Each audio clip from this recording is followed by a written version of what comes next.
Hello YouTube and welcome back for part 2. This time around we're going to be flushing the hydraulic system. To do this we need something that's lighter than straight hydraulic oil. Something that's not going to stick to the inside of the tractor as much, so we're going to use diesel. We're going to mix somewhere between 70 and 80% diesel to the remainder hydraulic oil. And that should give us a nice mix where it's still going to provide lubrication for the minute or two we're going to run the tractor, but it's light enough where it can grab onto that gunk and that particulate that's stuck inside and hopefully flush it out. From what I can find online, this tractor without the loader arms holds about 10 gallons.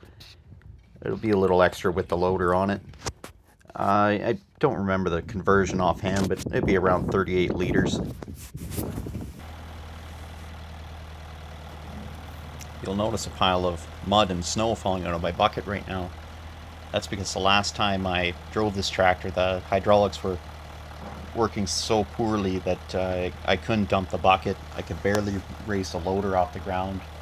And same with the 3-point hitch. I could barely get it high enough just to get parked again. Already I'm noticing the controls are a lot more responsive.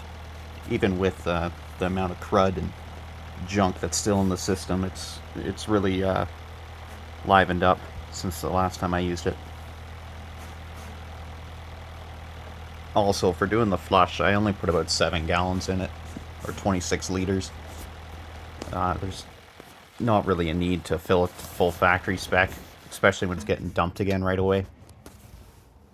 That should be more than enough to flush out the inside.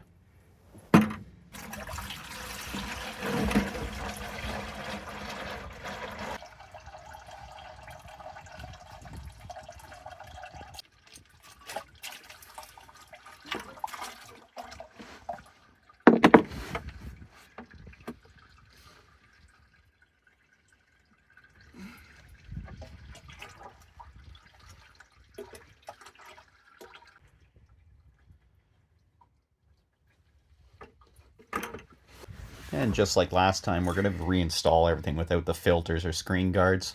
We're going to do another flush after this, but this time it's going to be straight hydraulic oil. If you look here, this is the stuff that just came out of it. It doesn't look far off of what came out of it the first time around. It's not good.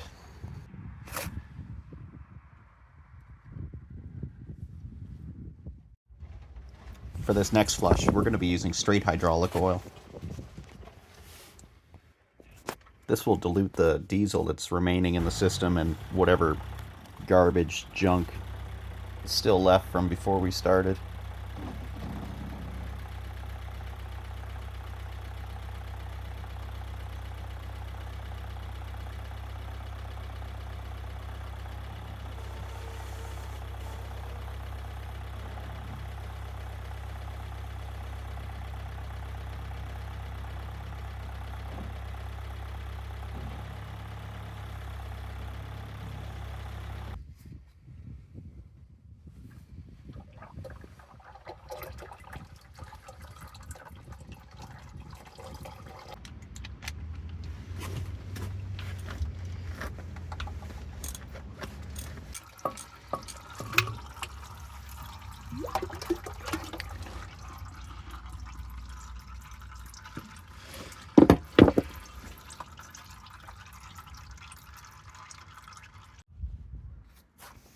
Looking in the parts manual, we have the filter.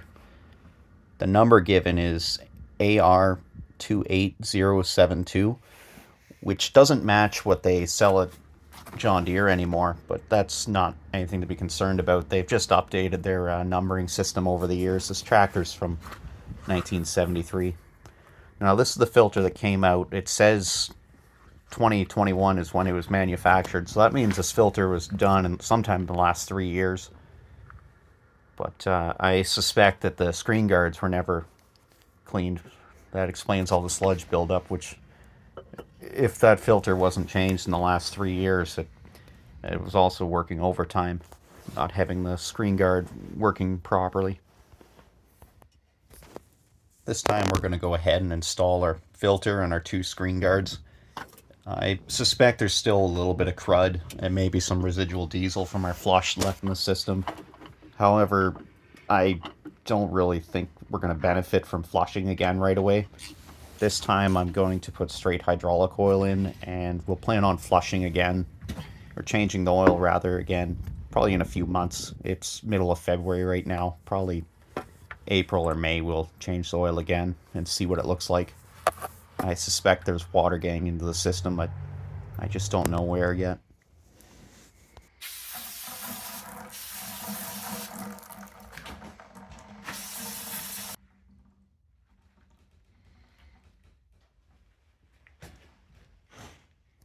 After cleaning the screen guard with brake clean, I don't see any holes or tears or anything in it, and it cleaned very well, so I think we're going to reuse this one. Look at all the junk that came out of it. This one, on the other hand, it should be replaced. However, I don't have one right now, so we're just going to clean it the best we can, and we'll plan on changing it when we change the oil in a few months.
For our final hydraulic oil, we're going to be using Highguard John Deere brand hydraulic oil.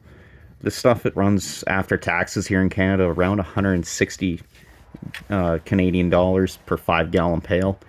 That other stuff I was using for the flush, it runs about $100 per 5-gallon pail.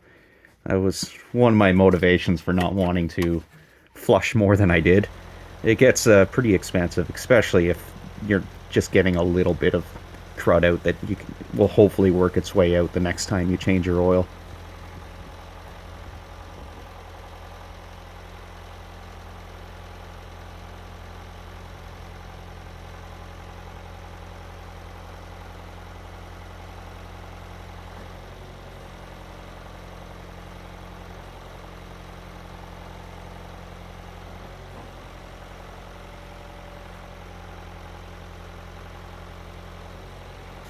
Using the loader controls, everything is very responsive. Same with the power steering, the 3-point hitch arms. They shoot up very quickly.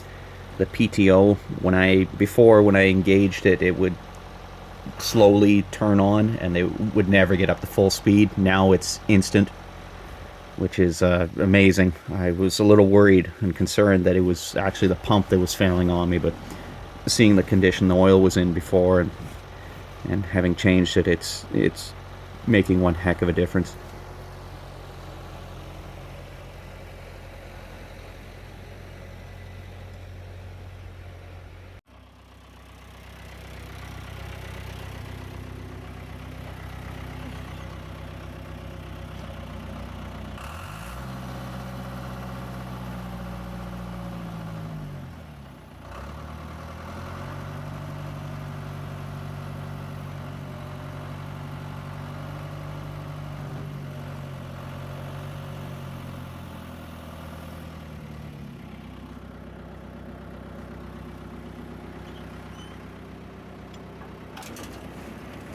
Look at that. PTO engages right away. It winds right up.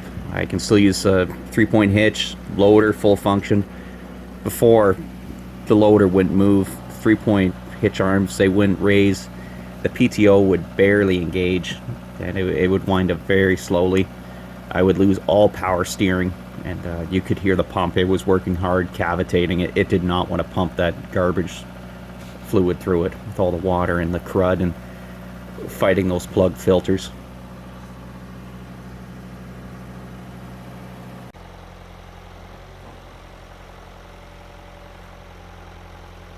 Anyway, thanks for watching. Hopefully somebody finds this useful, helpful. Hopefully we get some snow in the next few days, so I'll be able to test this thing under load, and I'll be able to get back with another video.